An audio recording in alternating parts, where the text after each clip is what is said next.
The सड़कनामा की video देखने के लिए हमारे चैनल को सब्सक्राइब कीजिए और बेल आइकन को प्रेस कीजिए। नमस्कार, मैं हूं प्रमोद और आप देखना शुरू कर चुके हैं thesadknama.com। इस समय मैं मौजूद हूं सिरसा में और मेरे साथ महिला बिजनेसमैन है ममता। क्योंकि आज आपने अखबारों में खबर पड़ी होगी कि महिला थाने के कुछ पुलिस कर्मचारियों से इनका कुछ विवाद हुआ।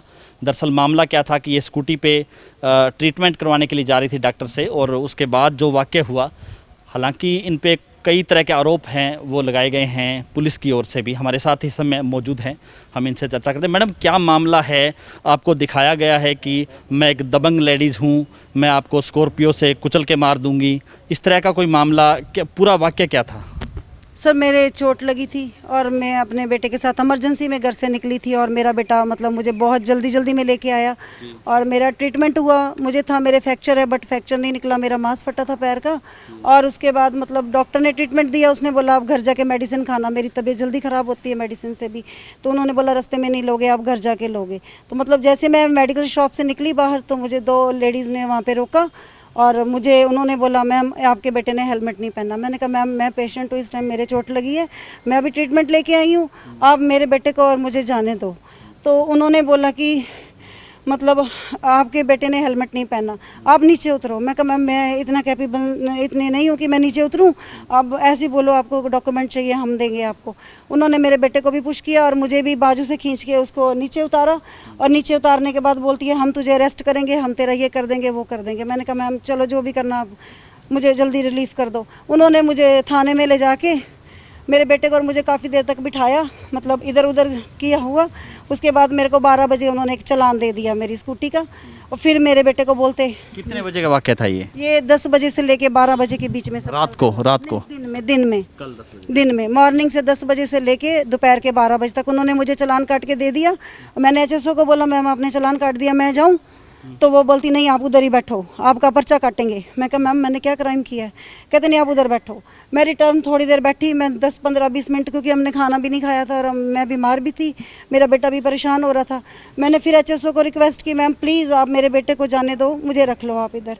बट उस लेडीज़ ने मेरी नहीं सुनी और एकदम से आके उसने मुझे दीवार में पुश किया, बहुत ज़ोर से मेरे लगी।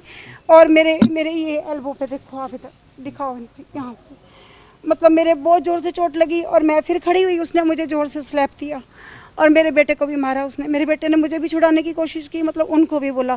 फिर उस लेडीज़ ने मुझे कहा कि तू बच के नहीं जा सकती, हम तेरे पे ये दारा भी लगाएंगे, ये भी लगाएंगे, वो भी लगाएंगे।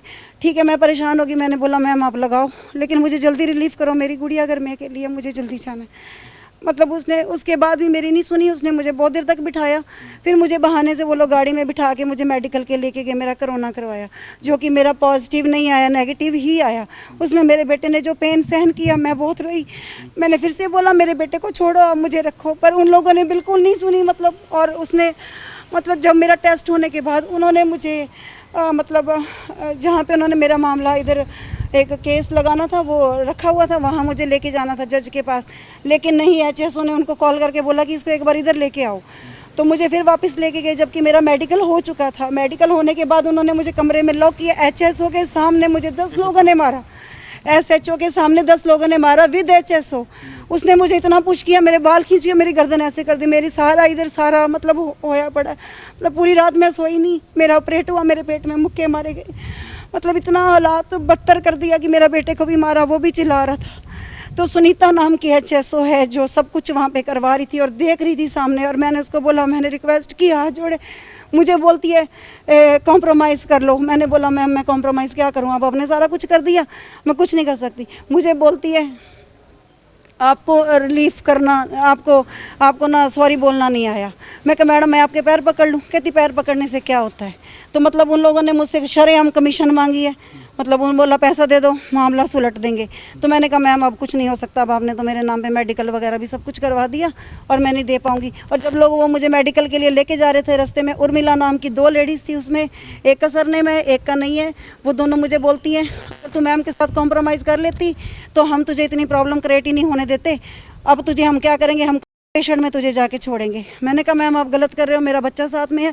एक तरफ आपका रूल है कि बच्चों को दूर रखो और बुजुर्गों को दूर रखो। मैंने कहा आप मुझे मेरे घर पे फ़ोन नहीं करने दे रहे हो, मेरे घर से किसी को बुलाने नहीं दे रहे हो, आप मुझे किसी से बात नहीं करने दे रहे हो, आपने मेरे फ़ोन छीन लिए, मेरे फ़ोन नीचे पटक दिए गए, मेरा फ़ोन तोड़ दिया, मेरे बेटे का फ़ोन तोड़ा, मेरे गले पकड़ के मुझसे वीडियो डिलीट करवाई गई उसमें जो भी उनके खिलाफ़ बनाई थी। और मैंने बोला मैम ये सब गलत हो रहा है, लेकिन वो लोग नहीं माने। उनके बीच में 2 विदाउट यूनिफॉर्म कोई लेडीज़ थी और उनके पास शायद वीडियो भी होगी, और उन लोगों ने मुझे गले से पकड़ के मतलब मुझे बहुत ज़्यादा। मामले को लेकर के आपने क्या कार्रवाई, कुछ शिकायत वगैरह की है इस मामले को लेकर? हाँ, मैं भी उन पे मतलब अपनी तरफ से तो मैं उन पे केस ही लगाऊंगी और मैं अपना सीसी करूंगी, और जहाँ पे भी मुझे लगता है डीएसपी, एसपी और डीसी ऑफिस जहाँ पे भी मतलब सीएम की विंडो तक लगाऊंगी। मैंने मीडिया का सहारा इसलिए लिया क्योंकि शायद मैं अकेली थी मेरे साथ और लेडीज़ नहीं थी। मैं उस लेडीज़ को ये भी बोल रही थी, आप लेडीज़ की रिस्पेक्ट नहीं कर रहे हो, आप भी एक लेडीज़ हो, बट आप इस पोस्ट पे दब्बा हो, मेरे लिए आप दब्बा ही हो। मतलब आप मुझे टॉर्चर कर रहे हो, मेरे बेटे को टॉर्चर कर रहे हो, मतलब इतना ज़्यादा टॉर्चर आपने किया बिना बात के, बिना रीज़न के। मुझे मेरा क्राइम बताओ, मैं आज भी यही पूछती हूँ, मुझे मेरा क्राइम बताओ। जो मैंने आपको धमकियां दी हैं उन धमकियों का मुझे प्रूफ चाहिए कि मैंने आपको धमकियां दी हैं। उन्होंने कहा कि आपने कहा कि स्कॉर्पियो गाड़ी चलाती हूँ मैं और आपको कभी कुचल दूंगी नाके पे। नहीं सर, मेरी उनसे ऐसी कोई बात नहीं, क्योंकि उन्होंने मुझे स्कॉर्पियो चलाते देखा है। मैं राशन लेने गई थी एक दिन, तब भी उन्होंने मुझे रोका था, तो मैंने बोला मैं बच्चे घर छोड़ के आई, मैं यहाँ परमिशन लेके गई थी, सर ने बोला बच्चे घर छोड़ के आओ, मैं छोड़ के आई घर पे। आपने उस दिन मुझे देखा था स्कॉर्पियो में, उसी बात को लेके बोलती कि आप स्कॉर्पियो चलाते हो, तू हमारे ऊपर चढ़ा देगी, तू हमारे ऐसे कर देगी। वो खुद ही सारी बातें बोल रही है वो लेडीज़, और मुझे मतलब उसने हरास ही किया। आप ये सोचो कि मेरा फ़ोन लॉक करके, मैं कोई गुनाह नहीं करके आई थी वहाँ। ये कल एक औरत आई थी, हमारे नाके लगे हुए हैं, नाके पे आई थी, उसके बेटे के साथ थी वो। ना तो उसने हेलमेट लगा रखा था और ना ही मास्क लगा रखा था। उसका बेटा चला रहा था स्कूटी। जब हमारी पीएसआई ने उसको रोका और उसको पूछा भाई आपने मास्क नहीं लगा रखा है और ना ही आपने हेलमेट लगा रखा है, तो वो एकदम से भड़क गई और उनके साथ उन्होंने बदतमीजी की। हमारे जो पीएसआई है उसके बयान पे हमने मुकदमा दर्ज कर दिया उसके खिलाफ़, और जो भी उसने वो आरोप लगा रही है वो बिल्कुल बेबुनियाद और बिल्कुल झूठे हैं। उसके साथ ऐसी कोई बदतमीजी किसी ने नहीं।